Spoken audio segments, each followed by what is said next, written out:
Self-compassion comes for the reasons why we do the things we do, not for the things we do. Okay? That's really important to understand. Most of us can feel compassion for why we did the things we did. We can have compassion for why another person did the things that they did. Now, does it excuse the behavior? If you did something and you were mean to somebody, no, of course, you might still need to apologize and you might need to come up with ways to handle those situations better in the future. But I promise you, you will handle those situations better in the future if you have compassion for the reasons why you did what you did versus if you just beat yourself up. My name is Deb Blum, and this is The Whole Soul Way. It's my signature program that I've been teaching for the past 4 years, and I decided to offer the foundation lessons, exercises, and tools for free on YouTube and all of the major podcast channels. Because I truly believe that the world needs more of us healed, whole, authentic, and awake. And you know what? I don't want to be a barrier to anyone getting the help that they need. And in fact, I really want to be part of the change. Each lesson builds on the last. So if this is your first time here, make sure that you start at the beginning. This is your invitation. Show up, do the work, and join the movement of souls who are committed to creating a better world, one inner transformation at a time. Let's dive in. Hello, everyone.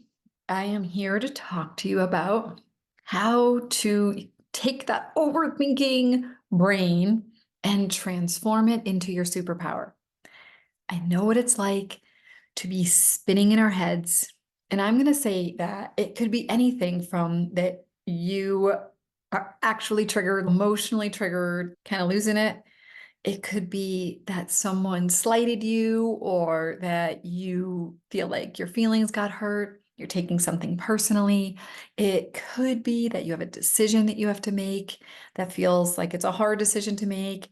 Anything that you're ruminating on, anything you're perseverating on, any of those things where you think, I'm overthinking this, it's a really great time to use this tool.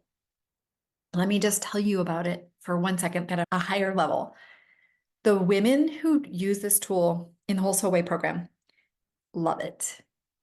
The history is this. I used to be on coaching calls with them. And this is back when I did more one-on-one coaching. I would be on a coaching call and I kept telling people, just go to your notebook and draw a quadrant. And then I want you to put this, this, this, and this into the quadrants. And then I want you to give a voice to all of those parts in your head. Well, they would be like, oh my gosh, this is amazing. The most consistent thing that I hear back from people who use this is that they feel more clear, confident, and calm. And I'm telling you, I didn't put those words into anyone's head. And I would write at the end in the program, what's your key takeaway? And people would say, I feel so much more clear, confident, and calm over and over again.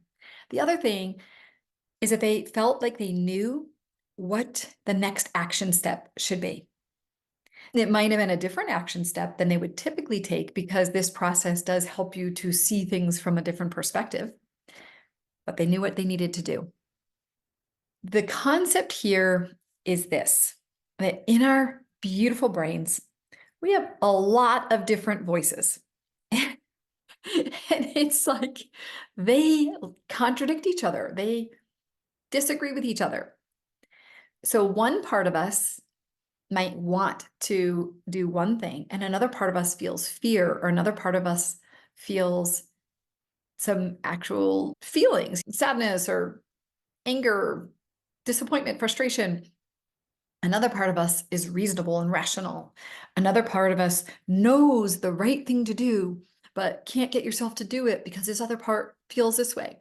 This could be anything. This could be about going to the gym, and one part of you wants to go to the gym and exercise, and the other part of you doesn't want to move from the couch.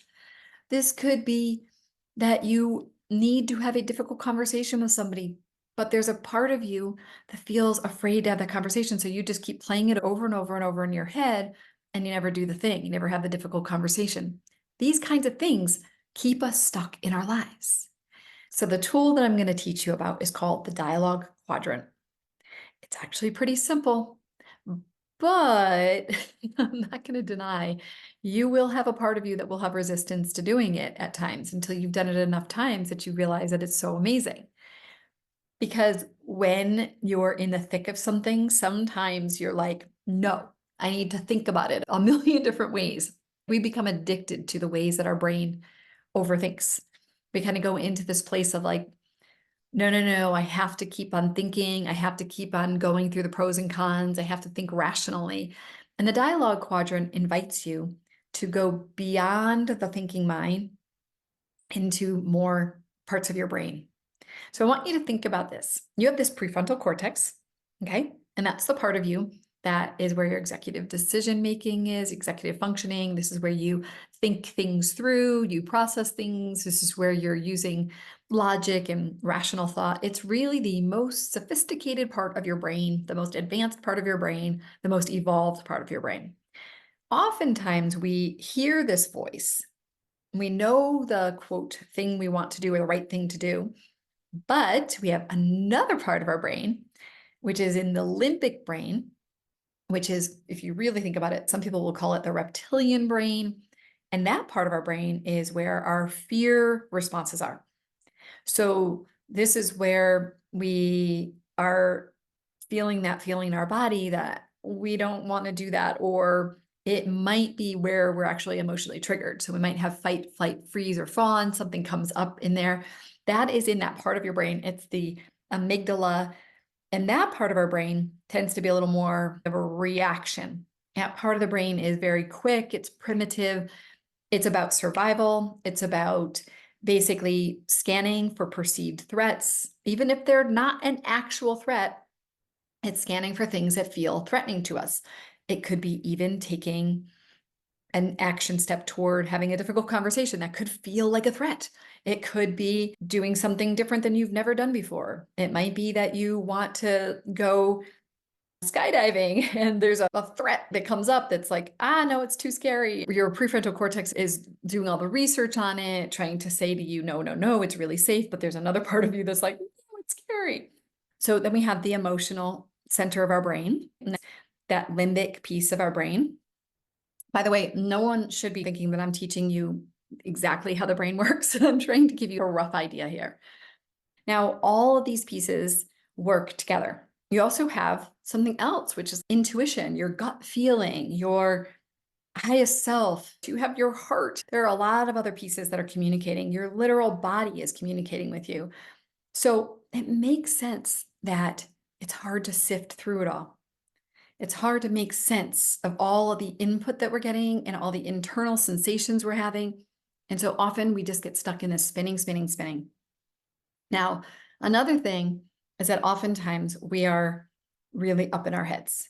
So even if there is dialogue happening in our body, even if we do have a gut feeling, even if our heart does have something to say, even if our body says something, so often we're cut off and we're just using this part of us. And so again, we're in this ruminating place. When you do the dialogue quadrant, what it does is it forces you to ask other parts of you for feedback. You know what it's like when you're in a meeting with people and sometimes there's one person who stands out and says things and they're the loudest person in the room and other people don't get their voice spoken or heard. And then what happens is maybe decisions aren't as good because there's only one voice being heard. Well, it's kind of the same thing with us. You want to know the voice that gets heard the most usually? The loudest voice in our head is the fear voice. It's usually the most primitive voice. It's usually the one that is spinning in fear and then causing the rest of our brain to be in a tizzy. So what we want to do is give more pieces of our brain and of our being a voice. I'm going to go into each one of these sections in much more detail separately. But what's going to happen is you're going to get this worksheet. You can either write it in your own journal or you can print off the worksheet. The top of the page, you're going to identify the problem that you're dealing with. Now, it could be, again, it could be something like, I'm so angry, this person just did this awful thing and I'm just so mad at them. Could be that. It could be something like a decision that you have to make. Like, do I want to quit my job? It could be, I'm scared to have this conversation. What's going on here? I keep ruminating over this decision that I have to make. So you put these things into the top box. Then you're going to have a chance to ask 4 parts of you for feedback. Again, think about this as your advisory board. And the difference is right now, they're all just yanking at you, being like, no, no, I'm more important. I'm more important. And the loudest voice is winning, which is often the fear voice. Instead, we're going to say, no, no, no. Everyone gets an equal amount of say. Okay. So the loudest voice is the one we want to give the voice to first, because otherwise she's just going to be in there tugging at you. So we need to give a little voice to her. The loudest voice is the self-protection, self-preservation, the survival brain, the part of you that is trying to keep you safe. It's the ego defense mechanism. It's that part in your limbic brain. And it's the part that just rears her head because she wants to keep you safe. She wants you to avoid being humiliated. She wants you to stay loved and accepted. And she doesn't want you to get hurt. And that's her whole mission in life. And so she doesn't care if she keeps your life small. She doesn't care if you don't have a social life. She doesn't care if you don't have the love you want.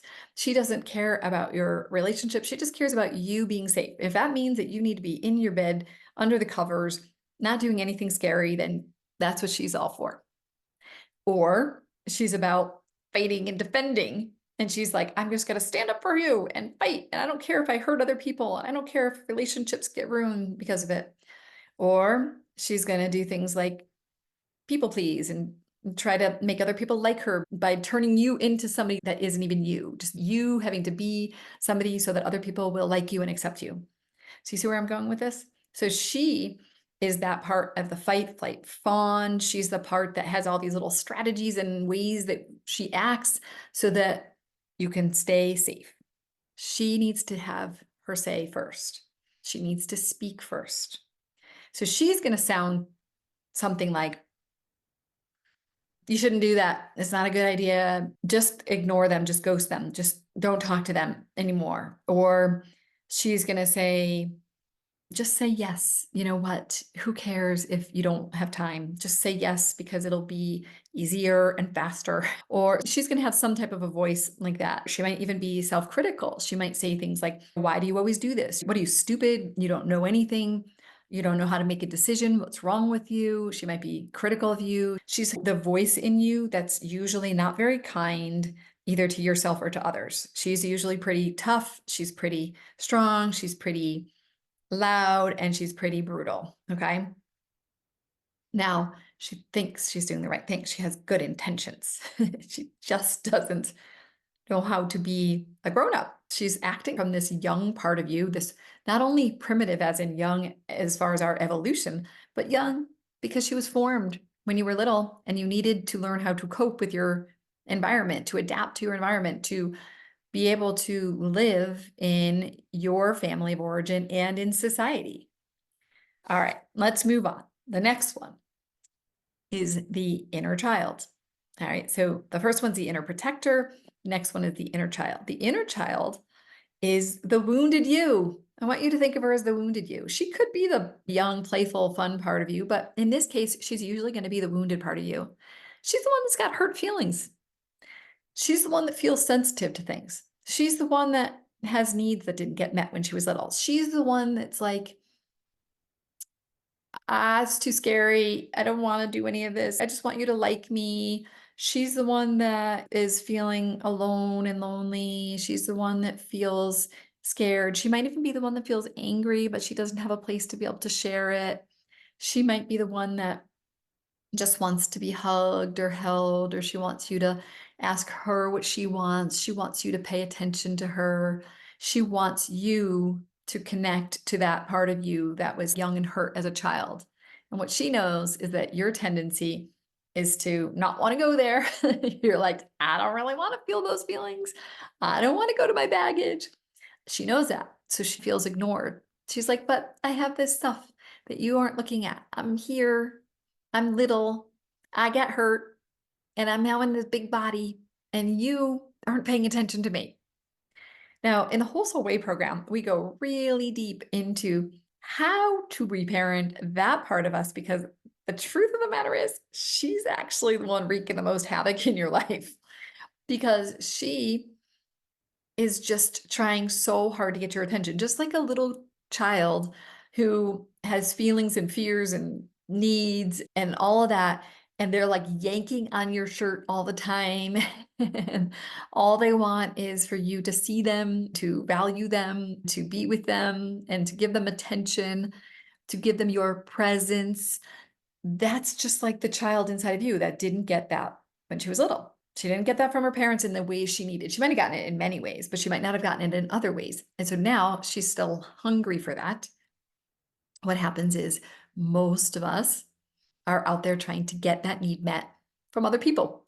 We want our husband to validate us. We want the outside world to tell us that we're great.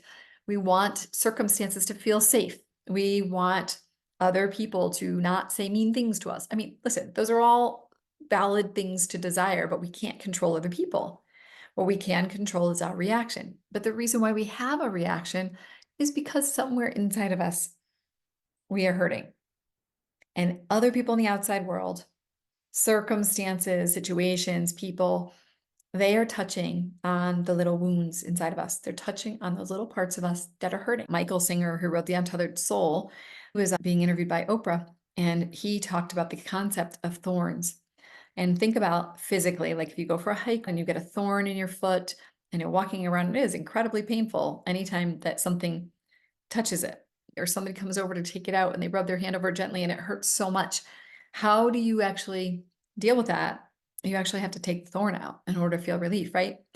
It's like we have a bunch of emotional thorns, things that have happened when we were little and over the years, where we have these thorns inside of us. And when somebody comes by and does their thing, sometimes being a jerk and sometimes just doing life, maybe even just a decision somebody makes, it rubs up against that thorn, and then we're hurting. So we can either just be mad that they rubbed up on the thorn, right? Or we can do the work to take the thorn out. Well, this step right here, when we talk about the inner child, it's talking about the part of us that got hurt. And the truth is that when you are in the process of healing and trying to be in the world more without being as reactive, without getting so scared, by being able to be a mature woman in the world, handling situations in a straightforward, honest, transparent, and authentic way, well, then we have to take a look at our inner child and make sure she's not sabotaging our efforts. The way that we do that is we give her a voice. We let her have a voice. And she gets to say things like, I'm hurting. This hurts. When they said that, that hurt. And it's not about her having the primary voice. She's 1/4. Now, I just want to make sure I'm really clear on something. Within each of these categories, there are many, many parts. You are a multifaceted person with all kinds of different voices that are going to come up, different parts of your childhood, different times in your life. So I'm not suggesting that you're going to have a voice and that's going to be this voice and you can somehow compartmentalize it and categorize it and label it. In fact, that's you getting back into your head. Just allow her to speak what she speaks. Just try to imagine that you're just sitting there and you're saying, I just want you to tell me what is going on here. What are you feeling? So after the protector part speaks, so the protector is protecting her, protecting your feelings. The truth is, what's happened to us over the years is that we learned that feeling feelings is too much to bear. Most of us, when we felt our feelings when we were little, when we were just having innocent feelings of being scared or being hurt, we didn't have anyone to process them with. We were alone with them. So they became overwhelming. We felt like we couldn't bear them. So then when we become an adult, the truth is you can bear them, but she thinks she's just little. So she's like, I can't do this all by myself. I'm too scared. Okay. Now you're going to learn something that we're going to circle back on. And it's going to be about this inner adult part or this inner parent part. But right now, what we're talking about is that you've got this inner protector who's protecting this little girl. Because one of the things that the protector unconsciously decided was that if you have to feel these feelings, it's going to be too much to bear. So we can't let you feel them.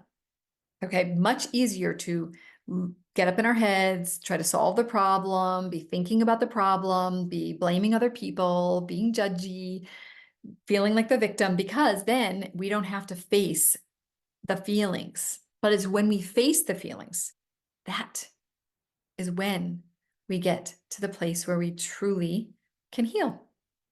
Because these are unfelt feelings. These are unprocessed, unfelt, and unmetabolized feelings that are sitting out there needing to be felt. And so, what's going to happen there is you might feel some sensation in your body. You might feel some uncomfortable feelings. One of the things we're doing is increasing our tolerance just a tiny bit for those uncomfortable feelings. Because what we really want to do is be responsible for ourselves. I know that it's fun to blame other people and to wish that other people would change, but because we can't control them, it keeps us in this incredibly disempowered place. So if we want to really be empowered and really make our lives what we want it to be, we have to free ourselves from the idea that anyone else needs to change. Instead, we have to recognize other people are poking at us, touching our thorns, causing us pain, and that it's actually upon us to do the healing work. Now, many of you have probably already done a lot of healing work, but many people have not seen this model. And the importance of this is that deep down inside, these voices long to be heard. And the reason why people feel so much calmer, more confident, and clear afterwards is because we've given all of these voices a place to have their say, so they feel heard and they feel held by you. Hey there, Deb here. Just one quick interruption. If you've been diving into the Whole Soul Way round one, the foundation and core lessons, and you're finding that it's really resonating with you, that is amazing. Now, some of you will get so much out of this free content, and that will be enough. But if you ever feel called to take it deeper, or you think you'd like a little bit more support, just know that there is a whole journey waiting for you inside our full program. Joining the full Whole Soul Way container means that you'll be part of a community, not just any community, a community of people who are incredibly committed to their journey, who are engaged, empathetic, and so inspiring. And this community and my leadership means that you get more support and contextualization to your own life. Also, you'll have access to rounds 2 and 3 and future rounds that I create, where we take what you've learned in the foundations and then practice applying it to the nuance of our lives. We experience deeper embodiment of the healing, and it really allows us to step more fully into this way of living. This is really where the deeper transformation unfolds when you have the support you need, community, in a container that's really sacred and safe. So if this is speaking to you, I definitely would say check out the full program and see if and how we can support your growth on an even deeper level. You can check it out at thewholesoulway.com/program. Okay, let's get back to it. You've probably heard people say, hurt people hurt people. Well, a lot of times that's not exactly true, right? Because plenty of hurt people who don't hurt other people. It's usually more the slight twist on that. It's more like people who hurt are hurting. I would take it a step further and say people who hurt others are not only hurting, but they are also feeling unheard. We all want to feel heard by other people. But this is a place where we can at least start to hear ourselves, because it's when we hear ourselves that we start to feel more heard in the outside world. It's just a thing. Whatever we start to feel and experience within ourselves starts to be reflected in the outside world. So the more that you give yourself the space to actually talk about your feelings, your defensiveness, your needs, the more that you're going to feel a sense of feeling good. You're going to feel better because you are actually hearing yourself. You know what it's like to feel heard. When you feel heard, it's like, oh, imagine if you can do that for yourself anytime. All right, now we have the highest self. So when I talk about the highest self, I talk about a couple of things. One is it could be the part of you that has an inner knowing. It could be intuition. It could be a gut feeling. So it could be just something that's more true. It's like at some level, something else is going on and you're stuck in this spin cycle, but there's some other part of you that is also saying an alternative truth. It could even be just a cliche thing like this too shall pass. But there's another way that I like to help people to see it, which is to be an eagle or to climb to the top of your mountain. In the Whole Soul Way program, we talk about the mountain metaphor and climbing the top of your mountain. I like that metaphor because I like that you can be climbing at different levels.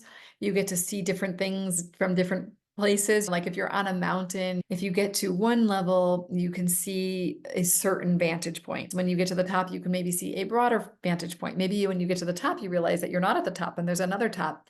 So I like that, but whatever resonates with you, it's like this coming up above the situation and looking down at the situation and seeing it with greater perspective, from a higher vantage point, seeing more angles, seeing, oh, maybe I can look at someone else in the situation, like this person over here, and start to think about maybe there's a reason why they're doing what they're doing. Maybe it's not about me at all. Maybe it's because they're going through something right now.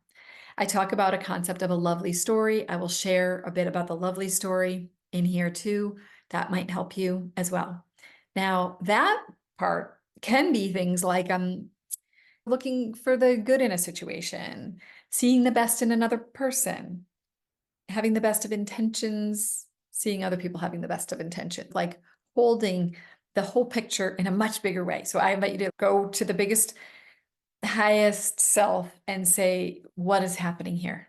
What's really happening? And then the final quadrant is the adult self or the parent self, the inner parent.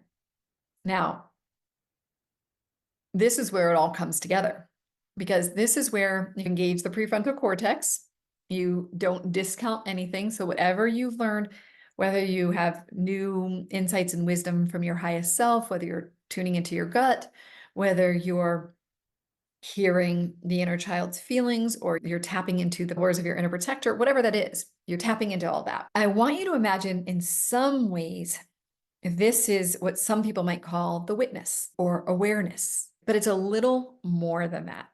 This is the one that, just like a parent might talk to the children, there are 3 children and they're all having a voice, and you might be like, okay, I want to hear all of you.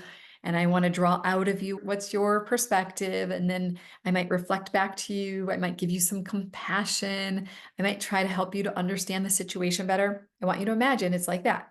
You are this parent. Now, everybody has some different needs. You might not have to, in this quadrant, you might actually even have a little dialogue with the different parts. You might say to the inner protector, oh, I hear you. You feel like you don't want to do that because that's scary, and you think that's a bad idea, and you're trying to keep me safe. Thank you for trying to keep me safe. You might go to the inner child and be having a dialogue with her about her feelings. I hear you. This is scary for you. I remember a time when I felt that way, and it's like being with her, but also being the parent, maybe identifying what she needs. Maybe she needs a hug, and maybe you hug yourself. Maybe she needs to know that you're the adult stepping in and taking charge and advocating for her. I don't know. We'll have to find that out. And that's one of the reasons why I love this tool and all the tools I teach. And my whole model is not about me having the answers on what's good for you, rather me having the answers for how you can discover what's good for you.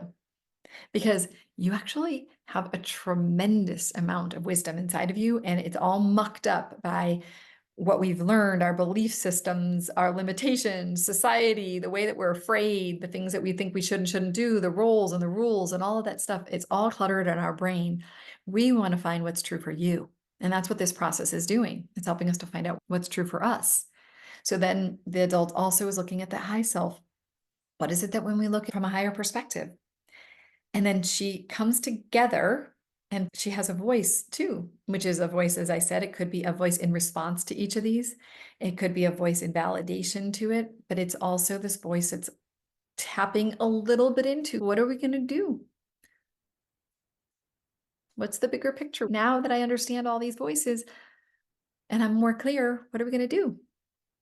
The bottom of the page is going to talk about, what do we need to do? What does the protector need from us? So the protector oftentimes is acting on autopilot, just acting out, doing things. And part of the reason is because she's been doing it forever. It's just a habit. It's a habit, is a rut. It's the way that we've been doing things. But then what happens is we get older and we don't want to act from that place anymore. That is our primitive brain. We don't want to act from the primitive brain. That's not how we want to live our lives. We want more. We want to tap into our highest self. We want to tap into things like our prefrontal cortex, to our gut, to our heart, to our soul. We want to be expansive, not limited and contracted by fear. So we need to oftentimes soothe that part and say, hey, thank you so much for protecting me. I am here now. I'm an adult. You might not know that, but I'm an adult and I can actually choose other things. And I promise you, I will always listen to your warnings. But sometimes your warnings are keeping me limited and I want to do something more. So can we just quiet you down? I like to talk about putting that part into a backpack, like the hiking backpack where a kid is in there, so that the inner protector can have a voice and whisper in my ear, but she's not taking steps. I'm the one taking the steps on the journey. I'm the one taking the steps on the journey. She's in the back and she gets to say, that's scary. And you get to say, oh, I know. Thank you so much for protecting me, honey. I appreciate you. That might be the action step, is remembering to put her into the backpack, the hiking backpack. The next one is, what are we going to do with the inner child? What does she need? Now, I like to take her and put her into a front carrier, the kind that's either the swaddled kind of thing or like the baby Bjorn. So she's close to our heart. She's right here. Now, she might need something like she needs to be put in here and be close to her heart. Maybe she needs us to say something to her to validate her. Maybe she needs us to hold her.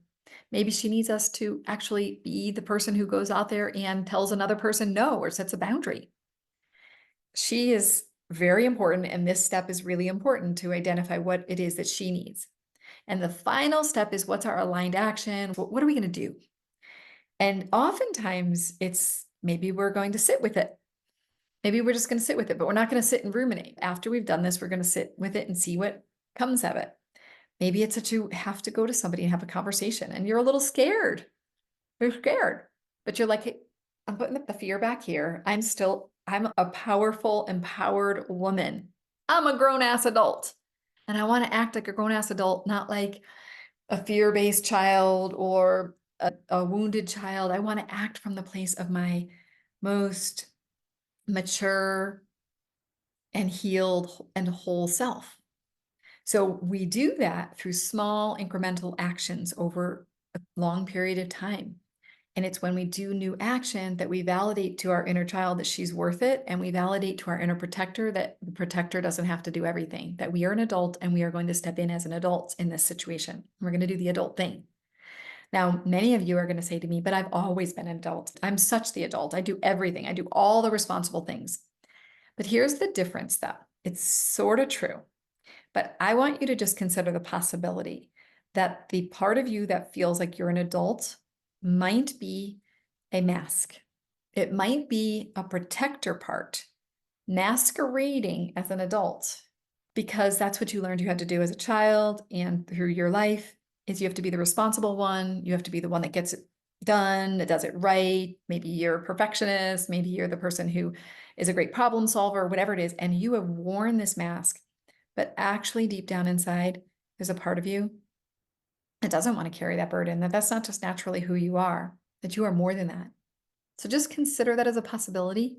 And then I ask you this, are you willing to step in as this version of an adult? Yeah, it's true. You have to adult yourself. You have to parent yourself. You have to pick up where your parents left off. And any of the results of the circumstances where you didn't get your needs met, and then you come in and reparent that inner child and even that protector, so that those parts of you can grow up and you would become integrated, like fully integrated over time. You become more and more integrated and you become the spiritually and emotionally mature and whole woman that you are meant to be. That's what this process is. So yeah, we're using your overthinking mind, which by the way, I love your overthinking mind. I have an overthinking mind. I think my overthinking mind is amazing. The problem is it used to be a big, messy, jumbled mess, like a trash can with a bunch of pieces of paper in it. And I couldn't find what I needed, or gosh, like the number of tabs on my Chrome bar or something, this messy thing. And when we learn to make sense of our thoughts, feelings, needs, fears, intuition, we start to look at it in a holistic way like this, and we get to observe it. Whoa, everything starts to change, because we come with clarity, with a sense of calm, because the calm comes from being heard, you hearing yourself.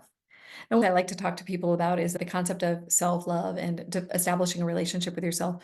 Yeah, self-love is great. loving yourself. But the first thing, and kind of the most important thing, is actually just learning to connect back to yourself, to take your locus of control from out there to in here, to stop looking to other people for answers and for their perspective and come internally and trust that you actually do know.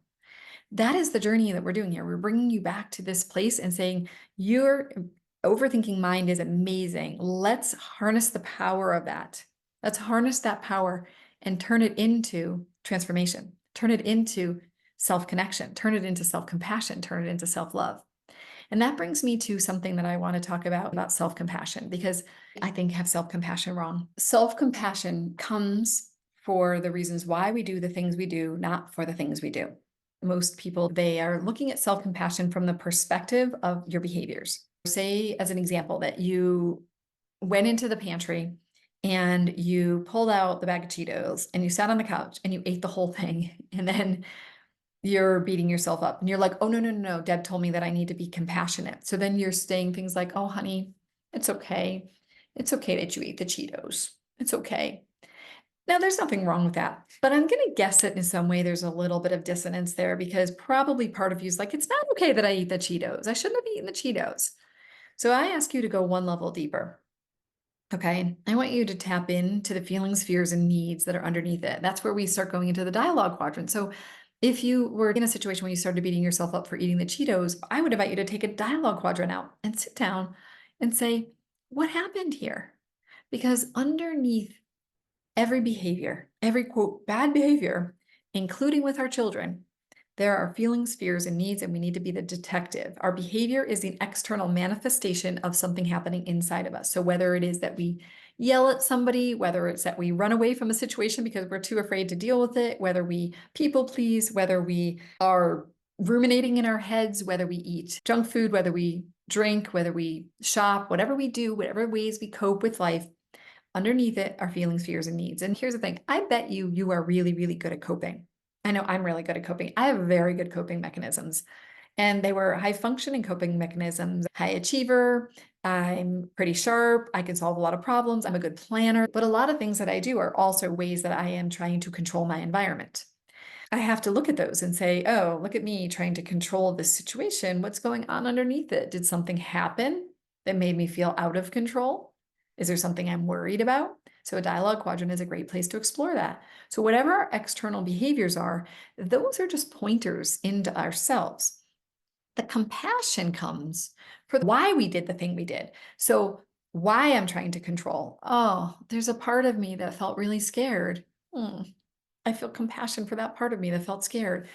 Maybe it's that I was in the pantry and I was eating Cheetos and I realized, oh, you know what? No one's home. And I had this moment of feeling so lonely and so bored. And the only thing I ever knew as a kid was to just go eat. And that's how I felt better. I filled myself up with food. I get that. So the defense mechanism, the protector part, quickly, unconsciously hijacked us, brought us into the pantry before we even knew it, grabbed Cheetos and had us start eating, because the protector part doesn't want us to feel loneliness, sadness, and boredom. So we have to start saying, oh, protector part, thank you for protecting me. But the reason why I keep doing things like that I don't want to do, like eating all that food, that's not really helping me in the long run. The reason why I do it, I know, is because you don't want me to feel these feelings over here. I think I need to be brave and start to feel these feelings more. Okay. And we ask permission. Can you not do it so quickly so I can maybe first have a conversation with this part of me over here that is feeling sad and lonely and maybe a little bored? And then we start to increase the space between the feeling, okay, the emotion that came up first, and then the reaction. Go eat.